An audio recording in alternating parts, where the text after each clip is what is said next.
La coordination des associations de presse CAP faisait face à la presse ce mardi à la maison de la presse Babacar Touré. Lors de cette conférence de presse, Ibrahima Lissa Faye revient sur l'état de santé du journaliste Pape Alé Niang détenu à la prison de Sébikotane. Vous avez certainement dû recevoir un message de Pape Alé Niang. Nous avons appris hier nuit que tard dans la soirée, Pape Alé Niang est retourné à la prison de Sébikotane, malgré son état très critique. Il avait été extrait de la prison le vendredi passé, dans la nuit, parce que l'administration pénitentiaire ne pouvait pas prendre la responsabilité de le garder et surtout de se réveiller avec vraiment une surprise désagréable. Et elle a demandé à son médecin de venir prendre Pape Alé Niang parce que son cas était devenu très critique le vendredi soir. Et s'il n'y avait pas intervention, le pire aurait pu se produire. Il a été ramené en prison en représailles de l'action d'éclat que nous avons faite hier à l'Assemblée nationale.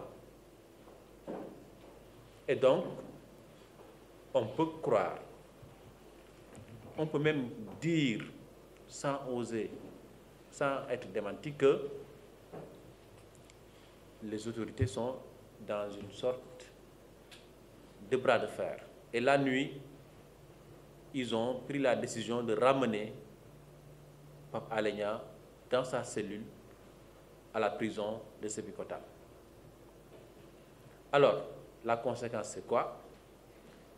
Parce que Pape Alé Niang a décidé de poursuivre sa grève de la faim et il a pris une décision radicale et irrévocable de ne plus quitter sa cellule, de ne plus recevoir aucune visite et même de ne plus prendre de soins, recevoir de soins. Il est prêt pour le sacrifice suprême. Selon Mamadou Thior, la CAP continue ses démarches auprès des guides religieux pour la libération de leurs confrères. Nous avons pris différentes initiatives qui montrent que nous ne sommes pas des va-t-en-guerre. Parce que nous avons été même voir notre ministre de tutelle, le ministre de la Communication, pour le sensibiliser par rapport à cette situation-là qui n'honore pas le Sénégal. Et il avait pris le ferme engagement de s'en ouvrir à ses collègues de la justice et des forces armées qui sont concernés par ce dossier-là. Mais depuis lors, rien n'a bougé. Nous continuons nos démarches. Et dans le cadre de ces démarches-là, nous avons été voir lundi l'archevêque de Dakar, c'est Théodore Benjamin Ndiaye. Nous l'avons longuement vu. Nous avons aussi eu une séance de travail avec le représentant des Nations Unies pour les droits de l'homme pour l'Afrique de l'Ouest. Donc, vraiment, toutes les initiatives que nous pensons être à même de pouvoir faire libérer Pape Alé Niang de là où il est.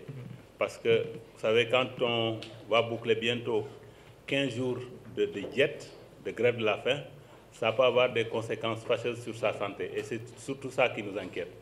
Parce que Ibrahima l'a dit, si on le ramène de la clinique vers la prison, quel est l'objectif? C'est de le laisser mourir. Qu'est-ce que l'État du Sénégal va gagner en laissant Pape Alé Niang mourir en prison? Ça, il n'est pas question. Il faut qu'on le dise clairement.